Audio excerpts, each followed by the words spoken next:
मानवी के हस्बैंड की कुछ साल पहले ही मौत हो गई थी और वो अपने बच्चों के साथ मध्य प्रदेश से तेलंगाना के अपने होम टाउन जा रही थी, क्योंकि वो अब अपने छोटे से घर में एक शांत जिंदगी बिताना चाहती थी। उस जंगल वाली सड़क में एक अजीब सी ठंडक थी और उससे भी अजीब सन्नाटा। दूर दूर तक कोई भी कार नहीं थी। थोड़ी देर बाद मानवी के सर में तेज दर्द उठा। उसने पहले सोचा कि थकान है, लेकिन दर्द धीरे धीरे बढ़ता गया। तभी रिया ने अपनी पीठ पकड़ी और वो जोर से चिल्लाने लगी। इतने में आरुष भी उठकर रोने लगा और कहने लगा कि कोई उसका पैर पकड़ रहा है। मानवी ने जोर से कार की ब्रेक्स लगाई। कार झटके से रुकी। हर तरफ अंधेरा था। मानवी ने पलट कर देखा तो उसके बच्चों के पैर और शरीर किसी चीज से जकड़े हुए थे, जैसे पेड़ की टहनियों ने उसके बच्चों को कैद कर रखा हो। मानवी को कुछ समझ नहीं आ रहा था और इससे पहले कि वो कुछ कर पाती, उसकी कार के शीशे टूट गए और वो टहनियां उसके बच्चों को जकड़कर जंगल के अंदर ले गईं। मानवी जल्दी से दरवाजा खोलकर अपने बच्चों की जान बचाने के लिए जंगल की ओर दौड़ी। हवा में एक अजीब सी बदबू थी, जैसे हर जगह सड़ा हुआ मांस हो। सभी पेड़ जोर से हिलने लगे, जैसे कोई तूफान आने वाला हो। जंगल के अंदर से एक अलग ही डरावनी आवाज आ रही थी, जैसे कोई बहुत भयानक राक्षस उसके अंदर से गुर्रा रहा हो। मानवी जंगल के अंदर घुसती जा रही थी और अपने बच्चों को पुकारती जा रही थी, लेकिन उसे वो कहीं नहीं दिख रहे थे। अचानक एक पेड़ की टहनी सीधा आकर उसके सर पर लगी और वो बेहोश होकर नीचे गिर पड़ी। जब उसकी आंख खुली तो एक बूढ़ी सी औरत उसके पास खड़ी थी। उसके हाथ में एक मशाल थी। मानवी बहुत बुरी तरह से जख्मी थी। उस औरत ने मानवी से कहा कि ये जंगल मायावी है और अगर वो अपनी जान की सलामती चाहती है तो उसे वहां से चले जाना चाहिए। उस बूढ़ी औरत ने मानवी को बताया कि उस जंगल में व्राणक नाम का एक राक्षस रहता है। वो एक भयानक खूंखार दैत्य है जो भूत माता काली का बेटा है। भूत माता काली देवी पार्वती का एक प्रचंड रूप है, जिन्होंने सब जीव जंतु भूत प्रेतों को जन्म दिया था। पर उनका बेटा व्राणक बहुत ज्यादा दुष्ट था, जिस वजह से भूत माता ने उसे कभी अपना प्यार नहीं दिया। लेकिन वो फिर भी नहीं रुका और तब भूत माता ने उसे इस जंगल में ही हमेशा हमेशा के लिए बंद रहने का श्राप दे दिया और व्राणक जंगल के एक बड़े से पेड़ में ही कैद हो गया। व्राणक ने तब से हर मां से बदला लेने की कसम खा ली। वो हर बच्चे से नफरत करता था जिससे उसकी मां को प्यार मिला हो। उसने आसपास के हर गांव के बच्चे को खाना शुरू कर दिया और इसलिए उस जगह के आसपास कोई बसावट ही नहीं थी। ये सब सुनकर मानवी का दिल बैठ गया और वो फूट फूट कर रोने लगी।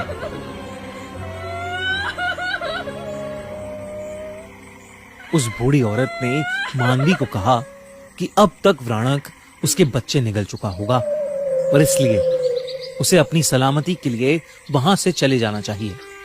लेकिन मानवी ने उससे कहा कि वो एक मां है और वो अपने बच्चों को ऐसे छोड़कर हरगिज नहीं जाएगी, चाहे उसकी जान ही क्यों ना चली जाए। इस पर उस बूढ़ी औरत ने उसे आशीर्वाद दिया और कहा कि भूत माता काली तुम्हारी रक्षा करे। और इसके तुरंत बाद जब मानवी ने बूढ़ी औरत की तरफ देखा तो वो वहां पर थी ही नहीं, बल्कि वो दूर दूर तक कहीं दिखाई दे ही नहीं रही थी। ऐसा लग रहा था कि जैसे वो हवा में कहीं गायब हो गई हो। बस जमीन पर उसकी मशाल पड़ी थी।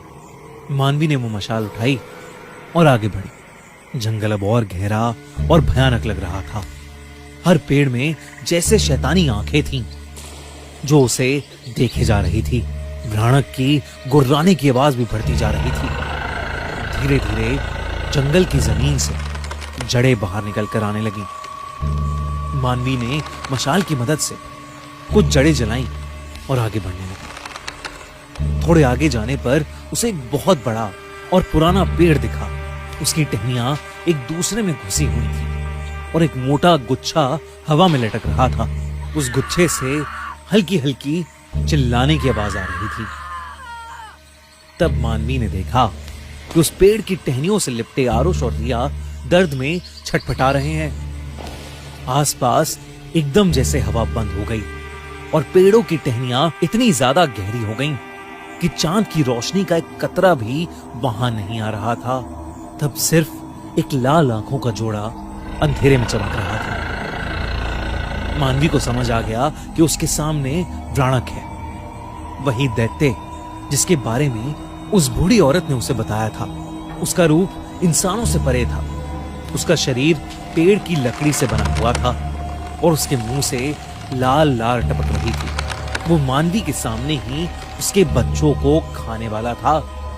मानवी आगे बढ़ी, लेकिन व्राणक ने पेड़ की टहनियों से उसे भी जकड़ लिया और हवा में उठा लिया।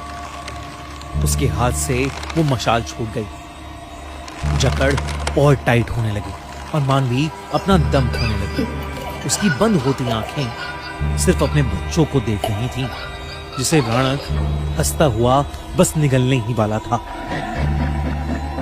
तभी उसे व्राणक के पीछे वो बूढ़ी औरत वापस दिखी। आसमान में जोर की एक बिजली कड़की और वो औरत एकदम से एक भयानक देवी में बदल गई। व्राणक उस देवी को देखकर बहुत ज्यादा गुस्से में आ गया और उस जंगल में एक जोर का तूफान शुरू हो गया। एक एक करके पेड़ गिरने लगे। मानवी की आंखें बंद होने वाली थी। उसने रोते हुए एक आखिरी बार अपने बच्चों का नाम पुकारा और उसकी आंखें बंद हो गईं। उसकी चीख एक मां की चीख थी। लेकिन उसके ठीक बाद मानवी की आंखें फिर से खुली। इस बार उसकी आंखें लाल थीं और मानवी में एक अजीब सी ताकत आ गई थी, जैसे स्वयं देवी उसके अंदर आ गई हों। उसने एक और गुहार लगाई और पेड़ की सारी टहनियां टूट गईं और वो आजाद हो गई। उसने नीचे पड़ी मशाल को उठाया और व्राणक जिस पेड़ से बंधा था उस पेड़ की जड़ों में आग लगा दी। व्राणक ने पीछे हटने की कोशिश की, लेकिन बहुत देर हो चुकी थी। अचानक वो टहनियों का गुच्छा खुल पड़ा और आरुष और रिया जमीन पर नीचे गिर पड़े। देखते ही देखते व्राणक की दर्द में चीखें सुनाई देने लगी और कुछ ही देर में वो पेड़ जल के राख हो गया। साथ ही व्राणक का अंत हो गया।